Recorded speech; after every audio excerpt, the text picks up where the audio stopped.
Hello friends, इस channel में आप सभी लोगों का स्वागत है। आज हम लोग स्थल संधि, जल संधि और चैनल के बारे में पढ़ेंगे। तो आइए हम लोग सबसे पहले स्थल संधि के बारे में जान लेते हैं। संधि का क्या अर्थ होता है? संधि का अर्थ होता है जोड़, यानी स्थल का ऐसा सकरा भाग जो दो बड़े स्थल भागों को जोड़ता है, तो उसे हम स्थल संधि कहते हैं। तो आइए हम लोग जो है यहाँ पर जान लेते हैं।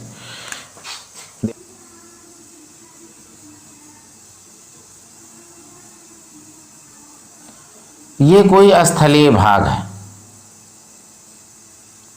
स्थलीय भाग। उसके बाद में यहाँ पे ये जलीय भाग है और कुछ दूरी पर एक स्थलीय भाग और है, एक स्थलीय भाग ये, यानी हम इसको 1 नंबर बना देते हैं, इसको 2 नंबर।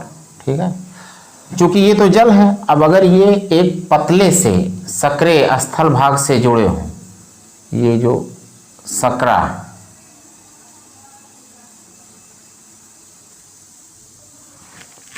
तो ये जो सकरा स्थल मार्ग है, यानी इस भाग से यहाँ पर जाने के लिए, तो इस सकरे जो स्थल मार्ग है, इसी को क्या कहते हैं?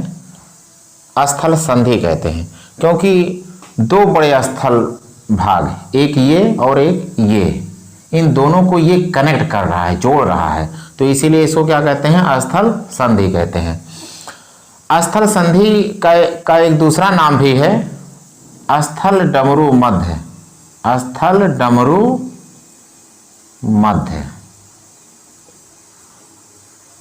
देखिए, जो स्थल संधि यहां दिखाई दे रही है, इसका आकार जो है डमरू जैसा है। डमरू जैसे कैसे है? अगर हम यहां इसको डाट डाट इस तरह से कर दें,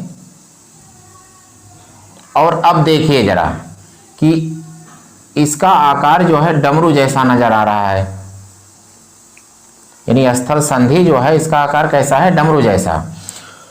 तो इसको चूंकि दो बड़े स्थल भागों के बीच में है, मध्य में है, तो मध्य में एक डमरू जैसा बन रहा है, तो इसको क्या कहते हैं? स्थल डमरू मध्य कहते हैं।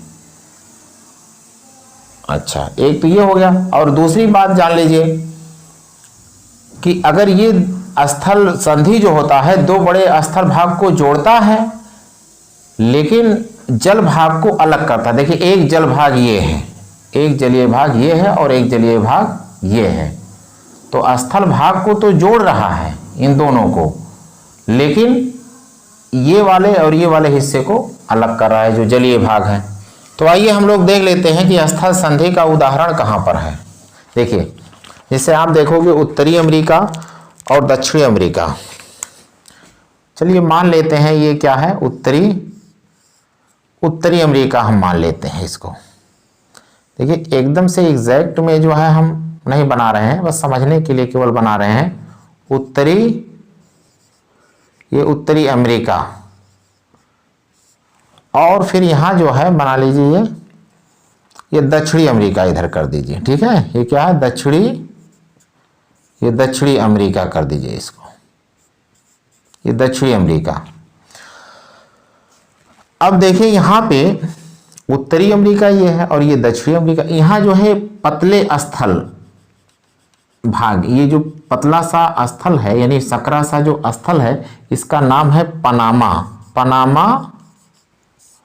पनामा स्थल संधि, स्थल संधि को इस अंग्रेजी में जो है क्या कहते हैं? इस्तमस कहते हैं। तो ये पनामा स्थल संधि हो गया।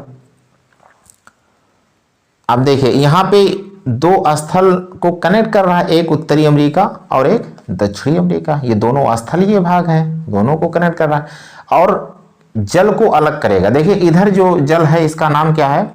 इसका नाम है अटलांटिक महासागर। क्या नाम है इसका? अटलांटिक महासागर। और इधर क्या है? प्रशांत महासागर है। तो अटलांटिक महासागर और प्रशांत महासागर को अलग भी करता है ये पनामा स्थल संधि। तो ये बात आपके समझ में आ गई। अच्छा, वर्तमान में जो है यहीं पर जो है पनामा एक नहर बना दी गई है। नहर का मतलब चूंकि यहाँ चौड़ाई कम थी, ये बहुत ही सकरा स्थल है, तो अब यहाँ पे क्या किया दिया गया है, अटलांटिक महासागर और प्रशांत महासागर को जोड़ दिया गया है। तो पनामा नहर भी है जिसको हम नहर वाले चैप्टर में पढ़ेंगे। तो एक एग्जाम्पल तो स्थल संधि का यहाँ हो गया। एक दूसरा जो है एग्जाम्पल हम लोग देख लेते हैं कि और कहाँ पे स्थल संधि का उदाहरण है। देखिए, चलिए मान लिया हमने अफ्रीका और हमने यहां मान लिया एशिया। क्या मान लिया? एशिया। तो अफ्रीका और एशिया भाग ये भी जो है पतले जो है स्थल से जुड़ा हुआ है। इसका नाम क्या है? इसका नाम है सुएज स्थल संधि। अब अफ्रीका और एशिया को तो ये कनेक्ट करता है, ठीक है, सुएज स्थल संधि इन्हें दो स्थलों को जोड़ रहा है। लेकिन यहाँ ध्यान दीजिएगा कि सागर को अलग भी करता है। कौन सागर है? इधर लाल सागर है और इधर भूमध्य सागर है। वर्तमान में यहाँ भी नहर बन गई है और जिसको सुएज नहर के नाम से ही जाना जाता है। तो ये कृत्रिम नहर है, क्योंकि पनामा भी कृत्रिम नहर है और सुएज भी कृत्रिम नहर जो है बना दी गई है। तो यहाँ भी जो है लाल सागर इधर है, इधर भूमध्य सागर है, दोनों को जोड़ दिया गया है। तो नहर वाले उसमें पढ़ेंगे। तो ये सुएज स्थल संधि अफ्रीका और एशिया को जोड़ता है। अब हम लोग जो है देख लेते हैं जल संधि के बारे में। जल संधि के बारे में हम लोग देख लेते हैं। देखिए, जल संधि का मतलब क्या होता है? जैसे स्थल संधि दो स्थलों को जोड़ता है, उसी तरीके से जल संधि दो बड़े जलीय भाग को जोड़ता है। देखिए, जैसे मान लीजिए यहां पे जैसे कोई आपका कोई स्थल खंड इधर मान लीजिए है, ठीक है, ये ज्यादा हमने बड़ा बना दिया, थोड़ा छोटा रखें, ठीक है। ये कोई मान लीजिए ये स्थल, अब इधर कोई बड़ा जलाशय है, ये कोई मान लीजिए जलाशय है, ये चलो कोई भी जलाशय हो, किसी भी तरह से हो, ठीक है, ये कोई जलाशय हो, जलीय भाग, जलीय भाग, कोई बड़ा जलीय भाग इधर है, कोई बड़ा जलीय भाग इधर है, ये भी जलीय भाग है, जलीय भाग। अब जरा देखिए यहां पे, अगर एक सकरा सा जलमार्ग हो, यहां ये सकरा सा इस तरह से, ये सागर, ठीक है, और ये जो है इस तरह से यहां। अब जरा देखिए आप, ठीक है, अब ये जो है आपका, यानी ये जलीय भाग, ये जलीय भाग, और एक सक्रिय जो है जल से यहां से जुड़ा हुआ है, तो इसको कहते हैं जल संधि। चूंकि इधर वाले जल को, बड़े जल को, इधर वाले बड़े जल को ये जोड़ रहा है, तो इसको क्या कहेंगे? जल संधि कहेंगे, ये वाला क्षेत्र, ठीक है। जैसे स्थल संधि उसी तरीके से जल संधि। अब जल संधि दो बड़े जलाशयों को जोड़ रहा है, लेकिन स्थल खंड को अलग करता है। मान लीजिए कोई इधर स्थल खंड होगा, कोई इधर स्थल भाग होगा, कोई इधर स्थल भाग होगा, कोई इधर होगा, इन दोनों को अलग करेगा। इसको जल डमरू मध्य भी कहते हैं, इसको जल डमरू मध्य भी कहते हैं, जल डमरू मध्य। देखिए, अगर हम इसको हटा दें, ये हटा दें, ठीक है, स्थल को यहां से हटा दे रहे हैं, स्थल को हटा दे रहे हैं। अब आप जरा देख लीजिए यहां पे, यानी दो बड़े जलाशय हैं और ये भी जलीय भाग है। तो अब दो बड़े जलाशयों के बीच में एक सकरा सा है, ठीक है, जलीय भाग। तो अब ये मध्य में कैसा नजर आ रहा है? बिल्कुल डमरू की तरह नजर आ रहा है। अगर इसको हम यहां से डाट डाट कर दें तो ये भी डमरू की तरह नजर आ रहा है। तो इसको कहते हैं ये जल डमरू, यानी इस डमरू की तरह बन गया, तो इसको जल डमरू मध्य कहते हैं। यानी मध्य में ये पड़ता है जल डमरू, दोनों के मध्य में, तो इसको जल डमरू मध्य कहा जाता है। अब संसार में इस तरह से उदाहरण कहाँ मिलते हैं? देखिए, जल संधि के बहुत सारे उदाहरण हैं, कोई एक उदाहरण नहीं है, लेकिन हम कुछ उदाहरण बताने का प्रयास करेंगे आपको। देखिए, जैसे मान लीजिए कि हम भारत में ही आसपास रहेंगे, ज़्यादा दूर नहीं जाएंगे, ठीक है। देखिए ये दक्षिणी भारत है, यहाँ पे क्या है, लंका है, और यहाँ पे जो है क्या है, यहीं पे जो है पाक जल संधि, जल संधि को स्ट्रेट भी कहते हैं, ठीक है, अंग्रेजी में। तो यहाँ पे आप देखोगे कि पाक जल संधि दो बड़े जलाशय कौन कौन से हैं। देखिए इधर क्या है, बंगाल की खाड़ी, बंगाल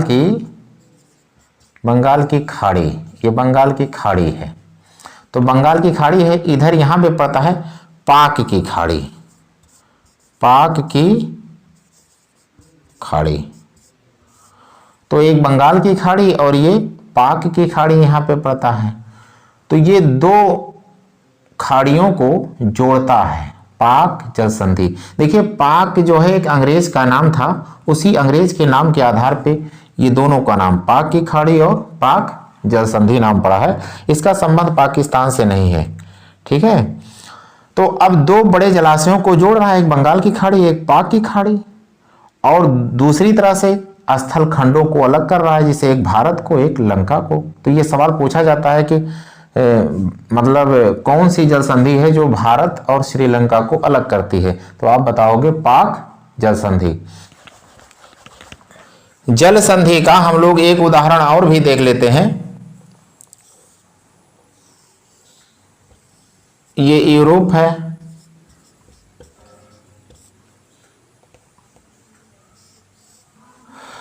और यूरोप के नीचे इधर ये क्या है, अफ्रीका है,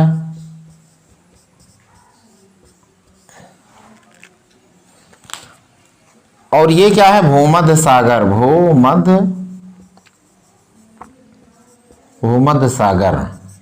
भूमध्य सागर जो है यूरोप महाद्वीप और अफ्रीका महाद्वीप के बीच में है। और यहाँ ये क्या है सब, अटलांटिक महासागर, अटलांटिक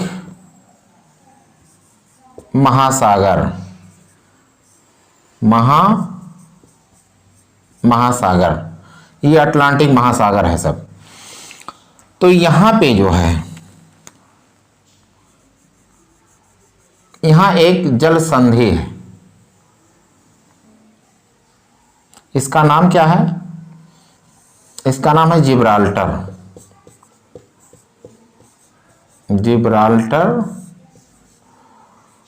जल संधि। यानी जिब्राल्टर जो जल संधि है वो भूमध्य सागर और अटलांटिक महासागर को जोड़ता है, और आप ये कह सकते हैं कि अफ्रीका और यूरोप को अलग करता है।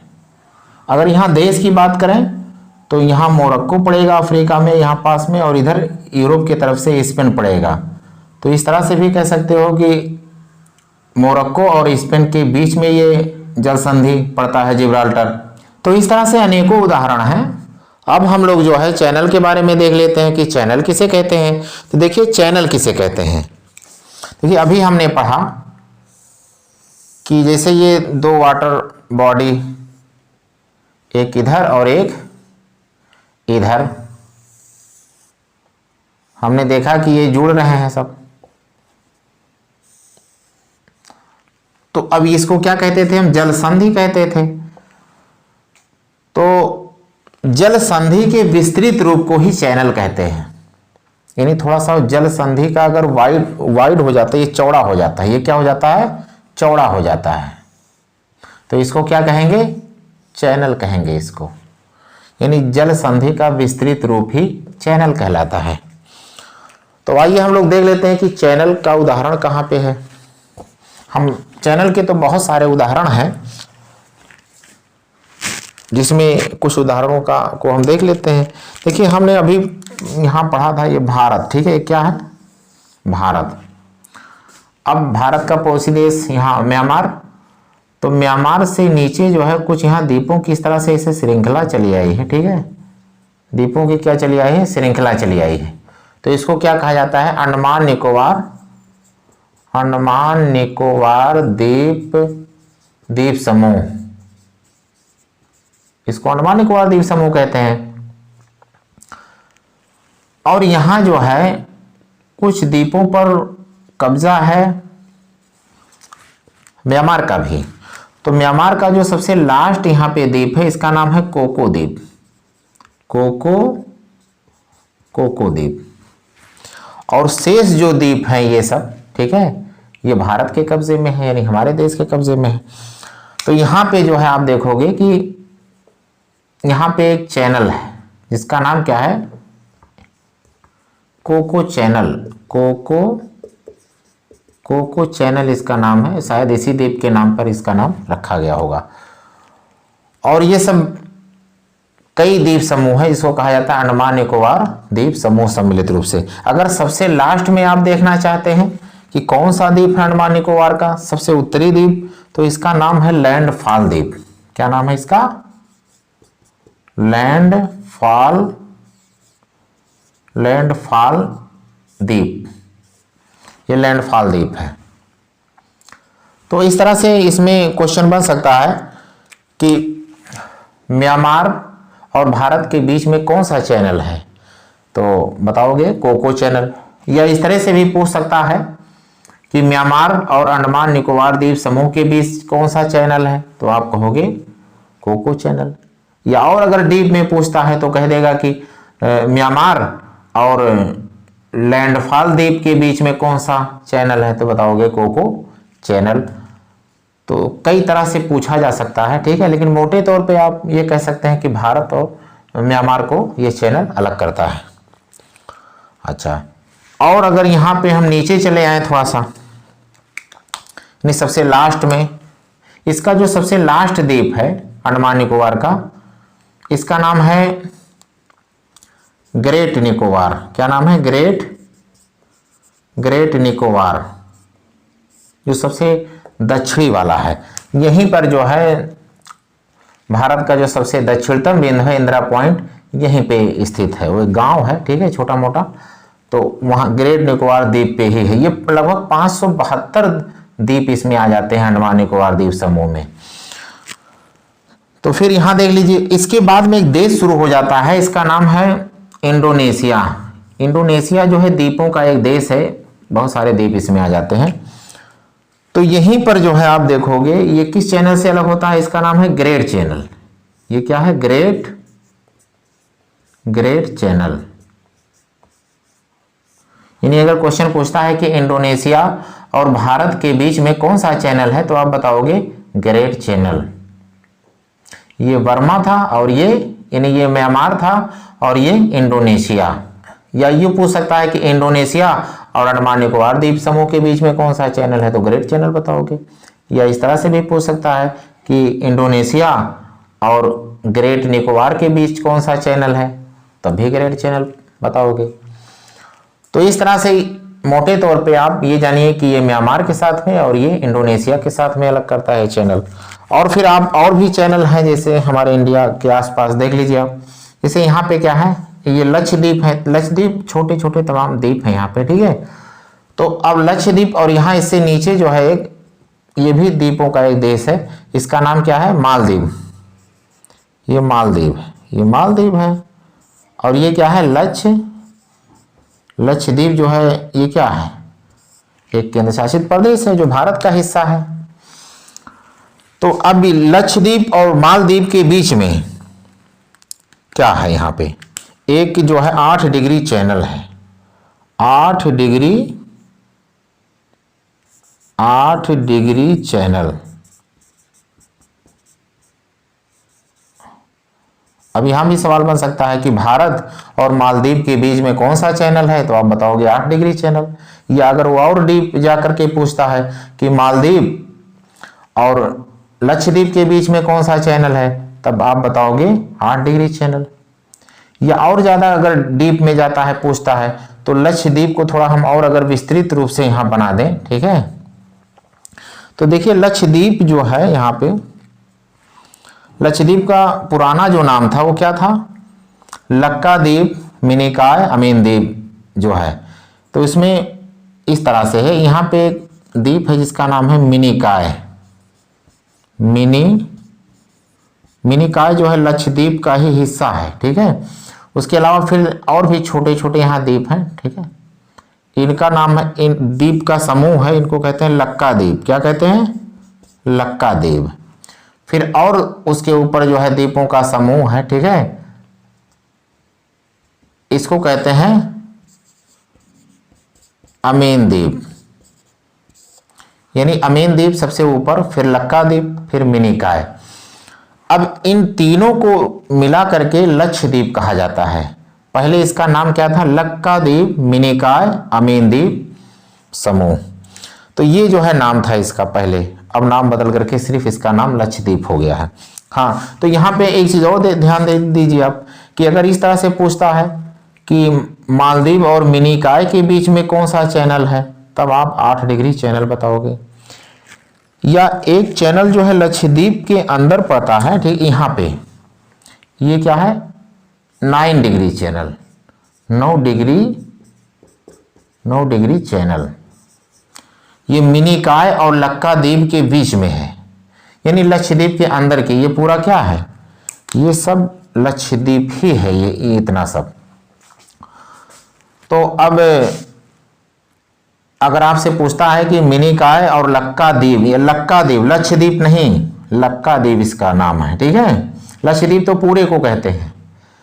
तो ध्यान रखना कि 9 डिग्री चैनल मिनिकॉय और लक्का द्वीप के बीच में है। अब इसमें जो है और भी तरीके से, जैसे मान लीजिए कह सकता है कि, जैसे ये कह सकता है आपसे, मिनिकॉय और शेष लक्षद्वीप के बीच में कौन सा चैनल है, तब आप 9 डिग्री चैनल बताओगे। तो ये कुछ चैनल के उदाहरण हो गए। अच्छा, ये 8 डिग्री, 9 डिग्री और एक चैनल और है, यहाँ देख लीजिए, ये 10 डिग्री चैनल। ये कहाँ पे है? देखिए, अंडमान और निकोबार द्वीप समूह। तो अंडमान द्वीप समूह को एक अलग किया जा सकता है। बहुत सारे द्वीप अंडमान द्वीप समूह में आ जाते हैं, और कुछ द्वीप जो है किस में आ जाते हैं? निकोबार द्वीप समूह में आ जाते हैं। हालांकि सब एक ही केंद्र शासित प्रदेश है, ठीक है, लेकिन यहाँ अंडमान द्वीप समूह और निकोबार द्वीप समूह के बीच में भी एक चैनल है। इसका नाम क्या है? 10 डिग्री चैनल। तो इस तरह से दुनिया में और भी बहुत सारे चैनल हैं, लेकिन हमने कुछ चैनल का नाम बता दिया आपको। अच्छा, ये 8 डिग्री, 9 डिग्री, 10 डिग्री, ये कैसे नाम कहाँ से आ गया? देखिए, हम लोग जानते हैं कि यहाँ पे क्या है,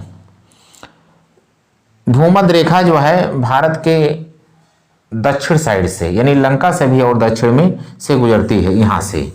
अब ये 0 डिग्री है। अब जैसे जैसे उत्तर की तरफ जाओगे, 1 डिग्री, 2 डिग्री, 3, 4, 5, 6, 7, 8, यानी 8 यहाँ तक आ जाएगा। कहाँ पे? मालदीव से ऊपर निकल जाएगा। तो ये 8 डिग्री चैनल जो नाम पड़ा है, ये सब अक्षांश रेखाओं के आधार पे पड़ा है। 8 डिग्री, फिर उसके ऊपर 9 डिग्री, और फिर ये इसी के सिर में ये 10 डिग्री चैनल। तो ये अक्षांश रेखाओं के नाम पे इन चैनल का नाम रख दिया गया है। इस वीडियो को जो बनाने का मकसद था कि जो ये भौगोलिक शब्दावलियां हैं, स्थल संधि, जल संधि और चैनल, इनके बारे में आपको बेसिक जानकारी हो जाए। बाकी इनके बहुत से उदाहरण हैं, इसके लिए हमको अलग से वीडियो बनाना पड़ेगा। जय हिंद, जय भारत।